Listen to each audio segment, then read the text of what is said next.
11ኛው ሰዓት እውነተኛ ታሪክ ክፍል 21። ማታ ላይ እህቴ ባል ከስራ እስኪመጣ እኛ መለባበስ ጀመርን።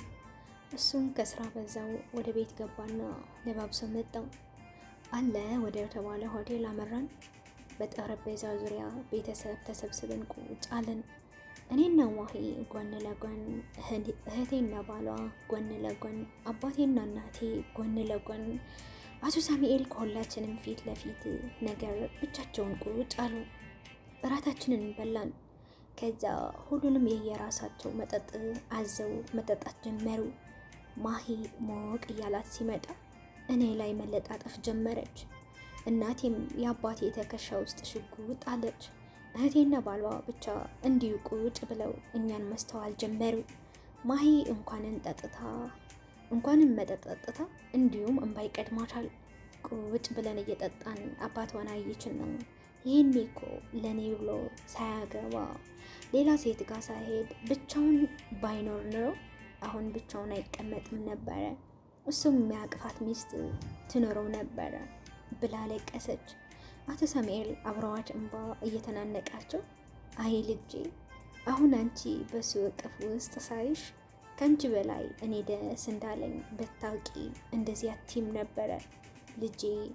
አንቺ ከኔ አልፎ ሌላ የምትደግፊው ትከሻ አገኘሽ ማለት እኔ ያገኘው ማለት አይደል እንዴ አሏቲ። ልክ ነህ አባቴ፣ እንዲሁ ሆዴ ይብሰኛል እኮ አለችና ለቅሶዋ ወደ ሳቅ ቀየረችው። ሳቋ ደግሞ ለሁሉም ይገባል። ሁላችንን እሷን ተከትለን መሳቅ ጀመርን። ብቻ ምሽቱ ለኛ ብቻ የተፈጠረ እስኪመስለን ድረስ በደስታ አሳለፍ ነው። ሁሉም ማወቅ እያለው ሲመጣ በሆነው ባልሆነውም መሳቅ ጀመርን። እህቴ ብቻ አልኮል ስለማትጠጣ በእኛ ተግባር እየተገረመች ታይናለች። እስከ ሌሊቱ ድረስ ስንዝናና ስንጠጣ መሸን። ከስንት ሰዓት በኋላ ራሴን መውጣት እንደጀመርኩ አላቅም። እኔና ማሂ እኩል በሚባለው ደረጃ ነበር የተቀየር ነው። ወደ ቤት እንዴት እንደገባን ራሱ አላስታውስም። ጠዋት እህቴ ሁላችንን እየዞረች ቀሰቀሰችን። ለቁርስ እንድንነሳ ነገረችንና ማታ ከነባሏ እኛ ቤት ነበር ያደሩት።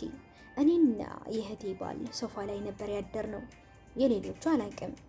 ቁርስ ሳይሆን ወሬ ነበር የበላ ነው ማለት እችላለሁ። እህቴ የሁላችንን ጉድ ከአባቴና ከአቶ ሳሙኤል ጋር እየተጋገዙ ትተርክለን ጀመረ። ከሁሉም በላይ እኔና ማሂ ላይ ነበር ሙድ ሲይዙብን የነበሩ። እህቴ ሳቋን መቆጣጠር እስኪያቅታት ድረስ እየሳቀች ሰው ሁላ ብልጥ መሆን ሲሞክር ማታ ጉዳችሁ ተዝረከረከ። ሰው ሁላ እስኪታዘባችሁ አፈቅርሻለሁ ስትባባሉ አመሻችሁ አለችኝ። አቶ ሳሙኤል ቅብላሉና እኔ ጉዴን መቻወቅኩ። ልጄ እያስተማማት ነው ብዬ ሀሳቤን ጥዬ ከአዲስ አበባ እዚህ እመለሳለሁ። እሱ ለካ ጣጣውን እየጨረሰ ነበረ አሉ። እኔ ሁሉንም ቀና ብዬ ለማየት እያፈርኩ አቀርቅሬ ዝም አልኩኝ። ደግሞ የእሷ ይባስ እንጂ አባቴ ሳልነግረህ መችስ ትረዳኛለህ ምን ያህል እንደማፈቅረው እያለች ያ ሁላ ሰብ በተሰበሰበበት ስትጮህ እኔ አፍሬ እምገባበትን እስካጣ ደረስኩ። ነው የጨነቀኝ አሉ አቶ ሳሙኤል። አባቴን በተራው እኔ አንድም ቀን ጠርጥሬ አላውቅም ነበረ። ይቺ መጠጥ ጉዳቸውን አዝረከረከችው እንጂ እንደ ፈረንጆቹ ፊልም ሲላላሱብን አመሹ እኮ። ሲገርም የኔዋ ሚስት መራመድ አቃታት። እሷን ተሸክሜ ያስገባዋት። እናንተም ሆይ ልጅ እጅ ለእጅ ተጣብቃችሁ ከተላቀቅን ሙች እንገኛለሁ አላችሁ። የልጄ ባል ብቻ ነው ያኮራኝ። ጎበዝ የኔ ጀግና፣ እንደዛ ጠጥቶ ነቅነቅ ሳይል እንደ ማንኛውም ሰው እናንተን እየመራ እስከ ቤት አመጣችሁ አለን። እናቴ በተራዋ እየሳቀች እኔ እኮ ተው አልጠጣም ብዬ ነበር፣ እናንተ እምቢ አላችሁ እንጂ። ለማንኛውም ግን እንኳንም ወጣን እንኳንም ጠጣን፣ ይሄ ሁሉ ፍቅር ይፋ ወጣ በምክንያት አለች። ብቻ ተሳሳቅን። አንዱ ላይ ሙድ እየያዘ ቁርሳችንን በልተን ጨረስን። ከዛ በኋላ በቃ ቁጭ ብለን እንደ ቤተሰብ ማውራት ያለብንን እናውራ፣ ካሁን በኋላ ጊዜ መጥፋት የለብንም፣ ወደ ውሳኔ እንግባ አሉ። አባቴም ልክ ነው፣ አዎ እስቲ እንመካከር አለ። ሁላችንም የየራሳችንን ሀሳብ እያነሳን ከተመካከርን በኋላ አቶ ሳሙኤል በቃ ናታናም ከኔ ጋር ወደ አዲስ አበባ ይሄዳል፣ ትምህርቱ እየተማረ ጎን ለጎን ደግሞ ከኔ ጋር ስራ ይጀምራል። 12ኛ ክፍል ይፈተናል። ከዛ በኋላ ኮሌጅ ማርኬቲንግ ትማራለህ። እስከዛ ከኔ ጋር ስራ ትሰራለህ። ወረቀትን ከያዝክ በኋላ ደግሞ ወደ ከፍታ ወደ አስተዳዳሪነት ትመጣለህ። ጭንቅላትህ ፐርፌክት ስለሆነ ምንም እንደማይከብድህ አውቃለሁ አሉኝ። አይኔና ሳላሽ ተስማምቼ እናቴ እንደዛ ከሆነ እኮ በድጋሚ ተራርቀን ልንኖር ነው ማለት ነው አለችና ቅር እያላት ነበረ። አይ እናቴ እንደዛ አይደለም፣ ይኸው ምን ያህል ቅርብ እንደሆነ አየሽው አይደለም? አንድ ቅዳሜና እሁድ መምጣት እችላለሁ። አንቺም እየመጣሽ እስከፈለግሽው ቀን እየቆየሽ መሄድ ትችያለሽ አልኳት። ለማንኛውም ፈጣሪ የወደደውና የፈቀደው ነው የሚያደርገው። እሱ ያሳካለን ልጄ፣ መንገድ ብቻ ይስተካከል እንጂ ችግር የለውም በቃ አለችኝ። በንጋታው ተነስተን ሶስታችን ወደ አዲስ አበባ መጣን። ማታ እራታችንን በልተን ስንጨርስ ማሂ አንቺ ግቢ፣ እኔ እሱን ላወራው ፈልጋለሁ አልዋትና ተነስተን ገባን። ወደ በረንዳ ወጥተን ቁጭ አለን። ምን ነው በሰላም ነው የፈለጉኝ አልኳቸው። አዎ የኔ ልጅ፣ ምን መሰለህ ትናንትና ላወራህ አልቻልኩም ነበረ። አሁን ፍሪ ሰዓት ስላለን አንዳንድ ነገሮች ላወራህ ብዬ ነው። ምን መሰለህ እኔ እዚህ ምድር ላይ ለመቆየት ትልቁ ምክንያቴ ምንድን ነው ብትለኝ የልጄ መኖር መተንፈስ አለማወቀውም ነው። እኔ በየቀኑ የእሷን ደስታ ማየት፣ ስትስቅ፣ ስትጫወት ስላያት ህይወቷን ስታመሰግን ማየት ፈልጋለሁ። እዚህ ምድር ላይ ደስተኛ ሰው እንድትሆንልኝ እፈልጋለሁ። ጥሩ አባት ነበረኝ፣ አሁን ደግሞ ጥሩ ትዳር ፈጣሪ ሰጠኝ ብላ እንድታመሰግኝ ነው ምኞቴ።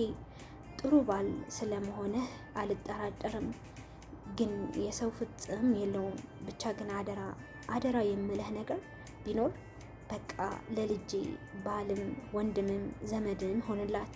መቼም ቢሆን ክፋት ላይ ፈገግታ ከፊቷ ላይ ፈገግታ ጠፍቶ ማየት አልፈልግም። አደራ ናታና፣ አደራ አሉኝ። ሁኔታቸው በጣም አስፈራኝ። መቼም ቢሆን አላስከፋትም፣ ቃሌ ነው አልኳቸው። ጥሩ፣ አሁን ያቺ ሰሞን ህጋዊ መንጃ ፈቃድ እንጨርስ፣ ወረቀት በእጅህ ታደርጋለህ። ድጋሚ ዴሊቨሪ ስራም ሆነ የጋራጅ ስራ አትሰራም። እንደ መጀመሪያ የኔ ሹፌር ሆነህ ነው ድርጅት ውስጥ የምትቆጠረው። ከዛ በኋላ አንዳንድ ጉዳዮችን ማስፈጸም ትጀምራለህ። ቀስ በቀስ ስራውን እንድታውቀው እንድትለምደው አደርግሃለሁ። እኔ ከድሮ ጀምሮ ማሂ ደርሳልኝ ከኔ ጋር አብራ ትሰራለች። እሷ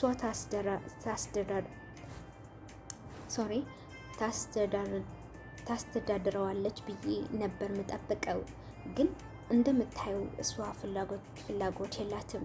አሁን ግን አንተ መከተል እችላለሁ፣ ትምህርት ላይም ትኩረት ታደርጋለህ አሉኝ። እሺ አልኳቸው። መልሴ ሁሉ አጫጭር ነበረ። ሌላውም የመጨረሻ ነገር ደግሞ ልክ የመንጃ ፈቃድን ወረቀት እንደጨረስክ ጊዜ ሳታጠፋ ቀለቤት ታስርላታለህ። ያልጠበቀችው ሰርፕራይዝ እናዘጋጅላታለን። ከዛ በኋላ የሰርጋችሁ ነገር እራሳችሁ ትወስናላችሁ። ግን አሁን ቀለበት ሳታስሩ ዝም ብላችሁ ጓደኛሞች ናችሁ አንድ ቤት መኖር ትንሽ ይከብዳል አሉኝ። በጣም ደስ ይለኛል፣ የኔ ምኞት ነው አልኳቸው። በቃ ጥሩ ደህና ደር፣ በቃ ወደ መኝታችን እንሄድ አሉኝና ተነስተን ገባን። እንዳሉትም ያቺ ሳምንት ወረቀቴ ለማስጨረስ ስሯሯጥ ቀኑን ተሳካልኝ። ከዛ በሚቀጥለው ድርጅታቸው ውስጥ እንደ ሹፌርነት ሆኜ ተቀጠርኩ። ማሂም ሱቋን ከፍታ ስራዋን እየሰራች ነበረ። በስልክ እያወራን ዲሊቨሪ የሚይዝላት ብዙ ሰዎች ስለነበሩ ለምን ዲሊቨሪ የሚያደርስ ሰው አንፈልግም? ቆይ የሆነች ልጅ አለች እንዴት እንደምታሳዝነኝ። እሷ ካንተ ጋር ሄደን እናወራትና እንድትሰራ እናደርጋታለን። ጎበዝ ከሆነች ህይወቷን ትቀይርበታለች አለችኝና ምሳ ሰዓት ሂጄ ከምሳ በኋላ ልጅቱ ጋር እንደምንሄድ ተነጋግረን ስልኩን ተዘጋ። ስራ ጨራርሼ ምሳ ሰዓት ላይ ሄድኩኝና ምሳ በላን። በዛው አብረን ከማሄ ጋር ልጅቷ ወደምትኖሩበት ጎዳና ሄደን አገኘናት። እያጨሰት ነበረ። ማሂ ስታያት ሲጋራውን በፍጥነት ጣለችውና ወደኛ ጋር መጣች። አቀፈቻት። ሰላም ተባባሉ። ለአንድ ጉዳይ ፈልጌሽ ነበረ፣ ማለት የስራ ጉዳይ ነው። ከኔ ጋር አብረን መስራት ከቻልን ብዬ አስቤ ነበረ። ከዚህ በፊት ስለሰራሽ የነገርሽን አስታውሳለሁ። ያንን እድል እንደምትጠቀሚበት ስለማምን ነው አለቻት። ልጅቱ በደስታ ተሞልታ እሺ አለች። ስለ ስራውም ጠየቀቻት። ማሂ ወደ መኪናውን አስገባቻትና ስለ ስራው ነገረቻት እና ሰው ፊት አቀራረብ እንዲያምር ደህና ልብስ እንድትለብስ አብረው ልብስ መግዛት እንዳለባቸውም ጠየቀቻት። እሺ አለቻትና አብረን ሄደን ነገ ምሳ ሰዓት ላይ ሱቅ እንድትመጪ ሱቁን አሳያቻት። ልብሷን ሰጠቻትና ሄደች። እኔም ማሂ ተሰናብቼ በፍጥነት እየነዳው ወደ አቶ ሳሙኤል ጋር ሄድኩኝ። በንጋታው ልጅቷ በተባለችበት ሰዓት ሱቅ መጣች። ትንሽም ጠቅጠቅ ስልክ ሰጠቻት። የሰዎች ስልክና ቦታውን ጽፋ 5 እቃዎችን ሰጠቻት። ለእያንዳንዱ እቃ የሚከፈለው ብር ሰጥታ መልካም እድል ተመኝታላት ላከቻት። አይገርማችሁም? አንዳንድ ተራ ሰዎች ለማደግ ለመቀየር የሚከፍላቸው መንገድ እየዘጉ ፈጣሪን ለምን አልረዳኸኝም እያሉ ያማርራሉ። ጭንቅላታቸው ጠባባ፣ የክፋትን መንገድ ብቻ ነው የሚመለከቱት መመልከት የሚችለው። እግራቸው ስር ካለው መሬት ውጪ አርቆ የወደፊት መመልከት አይችሉም። ልጅቱም ከነዛ ጠባብ አስተሳሰብ የኖራቸውም ከሸቀላቻቸው ሰዎች ውስጥ አንዷ ነበረች። ማሂ የሰጣቻት እቃና ስልክ ይዛ ጠፋች። እቃውን ብትሸጠው በጣም በርካሽ ነው። ብሩ ዛሬና ነገ ጠጥታ ትዝናናበታለች። ከነገ ወዲያ ባዶ እጇን ልትቀር ትችላለች። ልባ ውስጥ ትንሽ የቀረ ርህራሄ መስተዋል ያለ ቢሆን ኖሮ ከዛሬ ትንሽ ብር የነገውን ከማሂ የምታገኘውን ጥቅምና የምታቀረውን ህይወቷን ታስብ ነበረ። ብቻ ማሂ በጣም ተበሳጭታ ደውላ እንባ እየተናነቃት ነገረችኝ። እኔ ሁለተኛ ዴሊቨሪ የሚባል ነገር እንደማትሰራ በጣም እንደተናደደች፣ የልጅቱ ተግባር በጣም እንዳበሸቃት ነገረችኝ። እንድትረጋጋ ደጋግሜ ነገርኳት። ከስራ ስወጣ እንደምንገናኝ ነገራት። ንግግራችን ተቋረጠ። ቀስ እያልኩ ሳስበው ግን ነገሩ ከሷ በላይ እኔ አናድደኛል። ብቻ ነገሩን ለማብረድ እራት ገብዣት ወደ ቤት ገባን።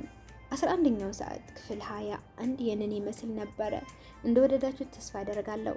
በሚመጣው ሳምንት ክፍል 22 እና የመጨረሻውን ይዤላችሁ እመጣለሁ። እስከዛ ቸር ሰንብቱ። ሰላም ለሰው ዘር፣ ሰላም ለሀገራችን እመኛለሁ። በአጋጣሚ ሆነ ግን ለቻናሌ አዲስ ከሆናችሁ ሰብስክራይብ በማድረግ ቤተሰብ እንድትሆኑ በትህትና ጠይቃለሁ። ላይክ፣ ሼር፣ ሰብስክራይብ አድርጉ። ላቭ ዩ ጋይስ። ሼር ላይክ ማድረግ አትርሱ። በጣም ወዳችኋለሁ። ለነበረን ቆይታ በጣም ነው የማመሰግነው። በሚመጣው ሳምንት የመጨረሻውን ክፍል ይዤላችሁ እመጣለሁ። ታሪኩን እንደወደዳችሁ ተስፋ አደርጋለሁ። እንደ ጅማሬው ሳይሆን ፍጻሜው በጣም ያማረ እንደሚሆን ደግሞ ተስፋ አደርጋለሁ። ይመቻችሁ እንግዲህ